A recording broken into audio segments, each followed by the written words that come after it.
పండుగేదైనా పరంపర స్వీట్స్ తోనే మొదలు. స్వచ్ఛమైన రుచుల పరంపర. ఆర్డర్ కోసం సంప్రదించండి. ఇప్పుడు తెలుగు రాష్ట్రాల్లోనే సంచలనంగా మారింది ఐబొమ్మ నిర్వాహకుడు ఇమ్మడి రవి అరెస్టు. దాదాపుగా ఇతను ఇప్పటివరకు 21,000 సినిమాలను పైరసీ చేశాడు. దాదాపుగా 20 కోట్ల రూపాయలను ఈ పైరసీ ద్వారా సంపాదించాడు. ఇక్కడ కేవలం రవియే కాదు, రవితో పాటు ఇతను వెనక ఒక పెద్ద మాఫియా, పెద్ద రాకెటే ఉందనేది ఇప్పుడు పోలీసులు చెప్తున్నటువంటి మాట. నిజంగా ఇది ఎలా సాధ్యం? ఇంటర్మీడియట్ చదివినటువంటి ఒక వ్యక్తికి ఈ స్థాయిలో మొత్తం సర్వర్లను హ్యాక్ చేయడం, సినిమా రంగాన్నే ఈ విధంగా నష్టపరచడం ఎలా సాధ్యమవుతుంది? దీని గురించి డిస్కస్ చేద్దాం. మనతో పాటు మాట్లాడడానికి ఆన్లైన్లో ఉన్నారు ఐటీ అనలిస్టు శ్రీధర్ గారు. శ్రీధర్ గారు, ఒక ఇంటర్మీడియట్ చదివినటువంటి ఒక వ్యక్తి, ఒక సామాన్య వ్యక్తి ఈ విధంగా వేల కోట్ల రూపాయలకు సంబంధించి సినిమా రంగానికి నష్టం చేకూర్చాడు. ఇదే విధంగా 21,000 సినిమాలను ఇప్పుడు పైరసీ చేశాడు. ఇది ఎలా సాధ్యమవుతుంది? వాస్తవంగా అతనికి ఎలాంటి టెక్నికల్ స్కిల్స్ అతను యూజ్ చేయలేదండి. చాలా మంది మనం అనుకుంటుంది ఏంటంటే అతనికి చాలా నాలెడ్జ్ ఉంది, అతను ఇన్ని కోట్ల రూపాయలు ఒక పద్ధతిలో సంపాదించాడు అనుకుంటున్నాను. ఇక్కడ జరిగింది స్టెప్ బై స్టెప్ నేను ఎక్స్ప్లెయిన్ చేస్తాను. ఫస్ట్, అతను ఒక డొమైన్ నేమ్ రిజిస్టర్ చేసుకొని ఇక్కడ లీగల్ గా వచ్చేటప్పటికి డిఎంసిఏ నోటీస్ అని ఉంటుంది. ప్రపంచవ్యాప్తంగా కూడా డిజిటల్ మిలీనియం కాపీరైట్ యాక్ట్ అని చెప్పేసి ప్రపంచంలో ఎవరైనా కూడా ఈ క్రియేటివ్ కంటెంట్ మొత్తాన్ని, సినిమాలను కావచ్చు, బుక్స్ ను కావచ్చు, వీటిని కాపీ చేసినప్పుడు ఏదన్నా సైట్ లో పోస్ట్ చేస్తే కనుక వాటి మీద యాక్షన్ తీసుకోవడం కోసం వచ్చేటప్పటికే డిఎంసిఏ టేక్ డౌన్ నోటీస్ అని చెప్పేసి పంపిస్తూ ఉంటాం. ఇప్పుడు నేను కూడా కొన్ని సందర్భాల్లో నాకు సంబంధించిన కంటెంట్ డిఎంసిఏ నోటీస్ పంపించే సందర్భాలు ఉన్నాయి.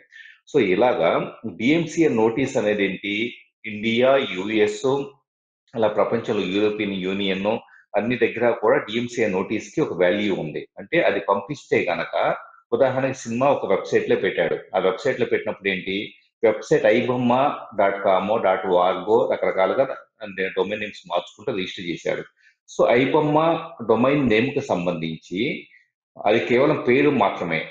దానిని డేటా ఎక్కడ హోస్ట్ చేస్తున్నాడు, ఏ డిజిటల్ ఓషన్ ఎక్కడ స్టోర్ చేస్తాడు అనుకోండి.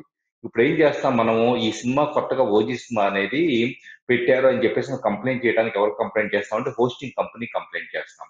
సో హోస్టింగ్ కంపెనీ వాళ్ళు ఏం చేస్తారు, ఈ డిఎంసిఏ నోటీస్ వచ్చిన తర్వాత దీన్ని వెరిఫై చేసిన తర్వాత ఇతను కాపీ చేశాడన్న విషయాన్ని ఐడెంటిఫై చేసి ఆ ఫైల్ ని రిమూవ్ చేస్తారు. ఇది కామన్ గా జరిగే విధానం.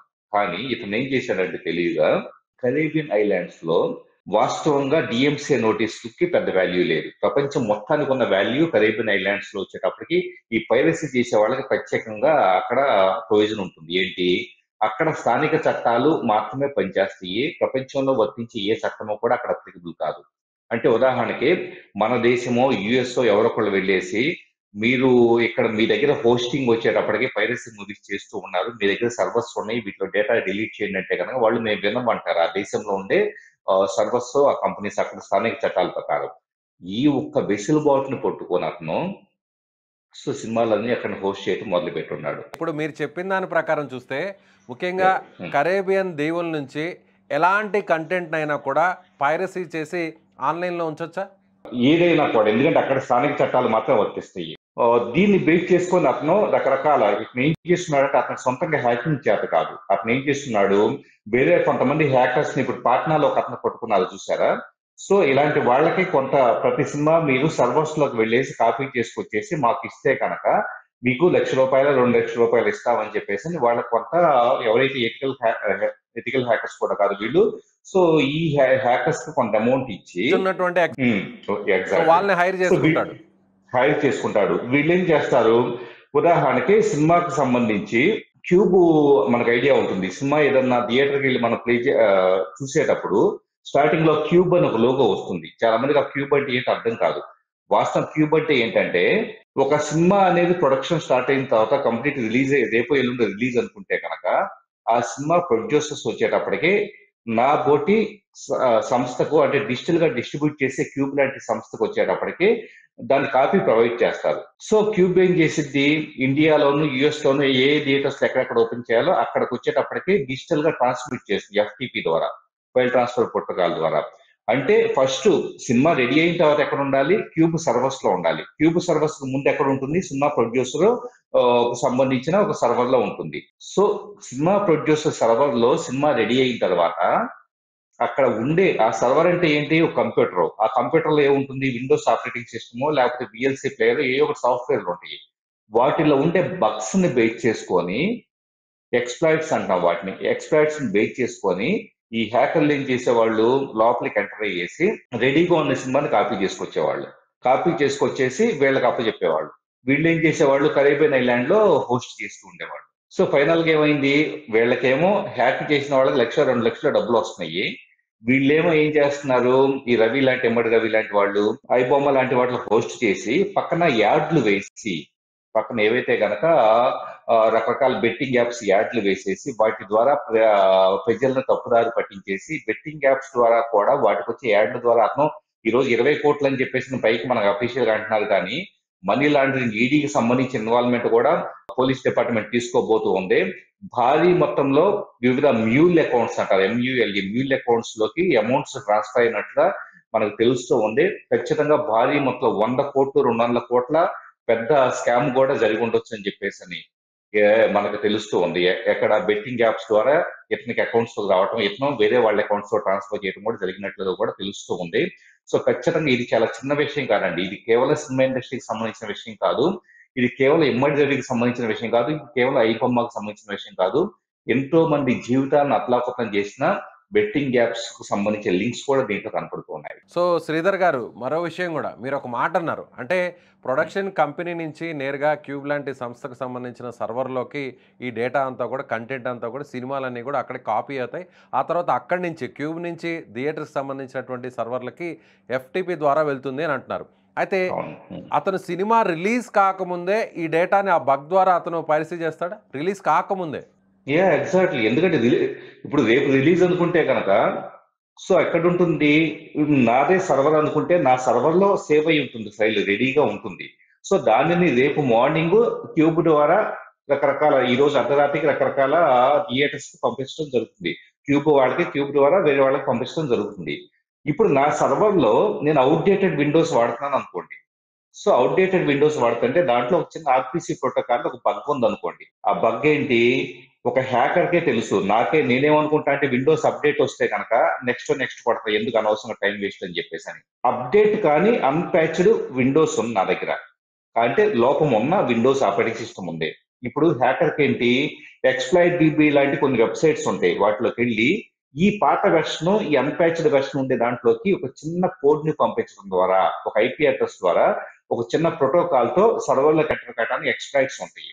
ఇది మేము యాక్చువల్గా పోలీస్ డిపార్ట్మెంట్ కి సిఐడి ట్రైనింగ్ ఇచ్చేటప్పుడు మేము ఇన్వెస్టిగేషన్ పర్పస్ కోసం నేను ఇలాంటి ట్రైనింగ్స్ ఇస్తూ ఉంటాను. వీళ్ళు ఏం చేస్తున్నారు? ఆ ఎక్స్‌ప్లాయిట్స్ ని బేస్ చేసుకొని సర్వర్లోకి ఎంటర్ అయ్యేసి సర్వర్ లో ఉండే C drive, D drive, everything ఇంకా డ్రైవ్స్ అంతా కూడా యాక్సెసిబుల్ వచ్చేస్తాయి. ఎక్కడ ఆ ఏ ఫైల్ సర్వర్? ఎక్కడ సర్వర్? థియేటర్ సర్వరా, లేదంటే క్యూబ్ సంస్థకు సంబంధించిన సర్వరా, లేదంటే ప్రొడక్షన్ కంపెనీకి సంబంధించిన కావచ్చు, ప్రొడక్షన్ కంపెనీ కావచ్చు. ప్రొడక్షన్ కంపెనీ వాళ్ళు ఏదైనా థర్డ్ పార్టీస్ గ్రాఫిక్స్ కోసం కానీ లేకపోతే కనుక పోస్ట్ ప్రొడక్షన్ కోసం కానీ ఇచ్చి ఉంటే కనుక అక్కడ సర్వర్ కావచ్చు, ఎక్కడైనా కావచ్చు. ఎందుకంటే సో అది చోరీ అయిందనే విషయం వాళ్ళకు కూడా తెలియదు, ఏ మాత్రం తెలియదు.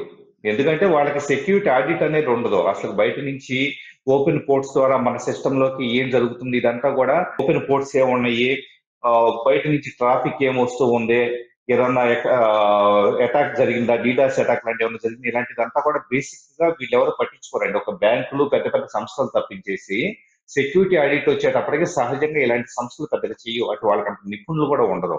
సో దీన్ని ఆసరాగా చేసుకొని వీళ్ళు ఎంటర్ అయ్యేసి కాపీ చేసుకుని వెళ్తున్నారు. నాకు ఇంకొక డౌట్ కూడా ఉంది శ్రీధర్ గారు. అంటే చాలా వెబ్సైట్స్ ఉన్నాయి, పైరసీకి సంబంధించి అనేక వెబ్సైట్స్ వచ్చాయి. కానీ ఈ ఐబొమ్మ లాంటి వెబ్సైట్, సో ఇది సినిమా రిలీజ్ అయిన కొన్ని నిమిషాలకే హెచ్డి క్వాలిటీతో ప్రింట్ వచ్చేస్తుంది.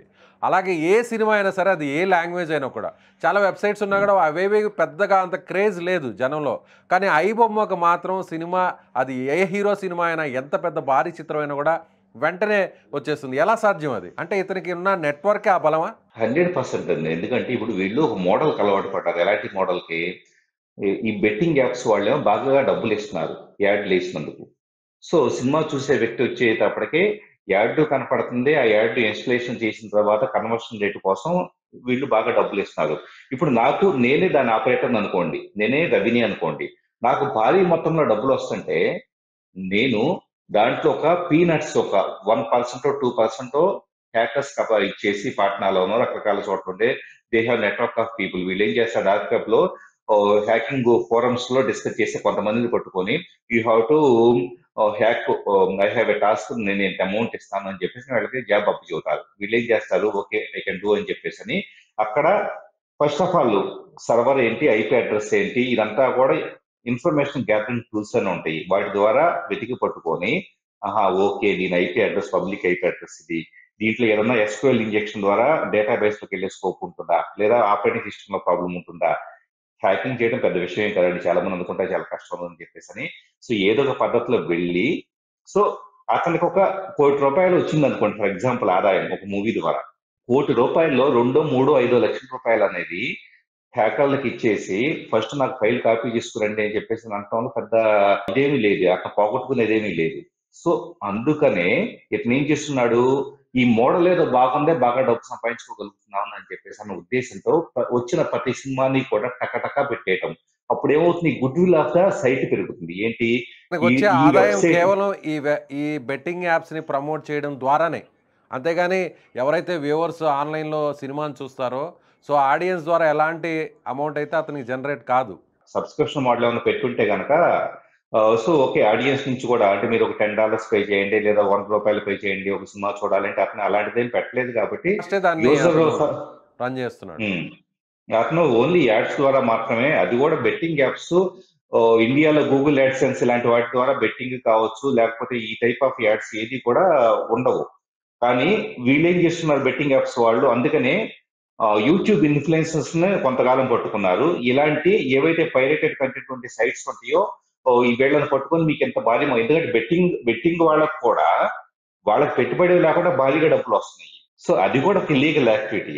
వాళ్ళకి వచ్చే దాంట్లో వీళ్ళకి యాడ్లు ఇవ్వడానికి ఒక 10% కోటా పెట్టుకున్నా కూడా పెద్ద వాళ్ళకి పోయేది కూడా ఏమీ లేదు. సో ఇది వ్యవస్థాగతంగా ఎక్కడైతే వాచింగ్ ఉంటుందో ఆ వాచింగ్ కంటెంట్ మీదనే వాళ్ళు ఇన్వెస్ట్ చేస్తున్నారు బెట్టింగ్ యాప్స్. 100%. ఎందుకంటే ఇప్పుడు అతను డేటాబేస్ లో 50 lakhs వరకు కూడా సబ్స్క్రైబర్స్ ఉన్నారు అని చెప్పేసి అని మనకు తెలుస్తూ ఉంది. User name, first name, last name, address కావచ్చు, ఇలాంటిదంతా సబ్మిట్ చేసి రిజిస్టర్ చేసుకున్న యూజర్స్ 50 lakhs ఉన్నారు.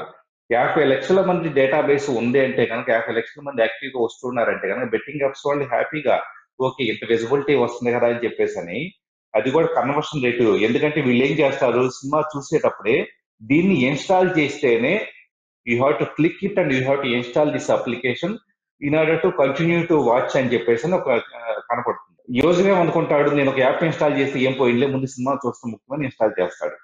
సో ఇది ఐటీ అనలిస్ట్ శ్రీధర్ గారు చెప్తున్నట్టుగా, సో ఐబొమ్మ అనేది ముఖ్యంగా అంటే సినిమా నిర్మాతలకు సంబంధించినటువంటి సర్వర్ల నుంచి అయినా లేదంటే అక్కడి నుంచి సో మీడియేటర్గా ఉండేటువంటి అంటే మధ్యలో ఉన్నటువంటి క్యూబ్ లాంటి సంస్థ నుంచి ఆ సర్వర్ల నుంచి అయినా లేదంటే థియేటర్లకు సంబంధించినటువంటి సర్వర్ల నుంచి అయినా కూడా ఎక్కడైనా కూడా చోరీ జరిగే అవకాశం ఉంది.